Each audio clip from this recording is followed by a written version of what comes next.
Ben has boasted many achievements, including visiting 52 countries on 6 continents. He's leading multi-million-dollar companies around the world and winning 20 awards between his university degree and his business degree. Please join me in giving a warm welcome back to alumni Ben Chudy. Yeah.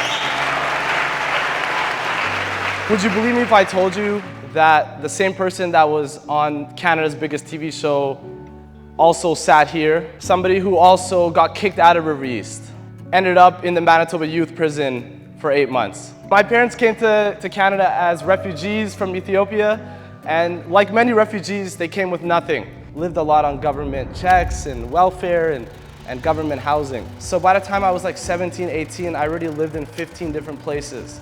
I went to a different school for kindergarten, grade 1 and 2, grade 3, grade 4, grade 5, grade 6. And every day we'd go outside, there was something bad happening. I remember to this day, I was about 10 years old. One of our family friends came over crying because her son, who was 14 years old, got shot 3 times on the sidewalk. We would go steal at lunchtime. We were getting into fights. We'd go to the mall and shoplift all the time. Stolen cars. I started selling weed, and I got involved with just all the wrong things.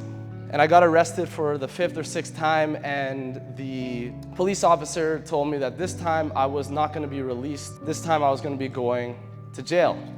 The next morning, I woke up, and I'm pulling the door, and I'm pulling as hard as I can, and I remember I couldn't get out, you know?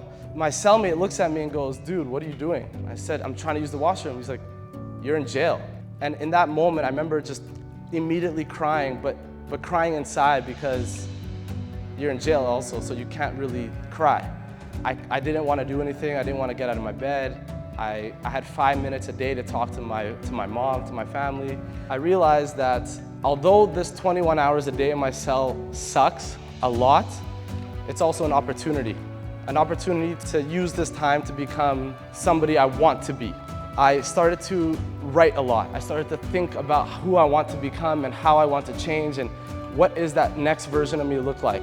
That's when I learned the power of discipline and desire and focus. And I realized, all the choices that you make every day end up being who you are right now. A lot of people act like they're victims in every situation. You need to take responsibility and accept where you're wrong, because until you do that, you will never grow.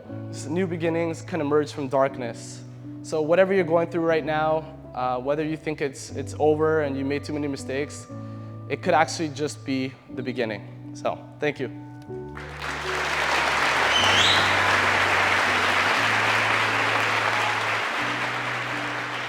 Thank you.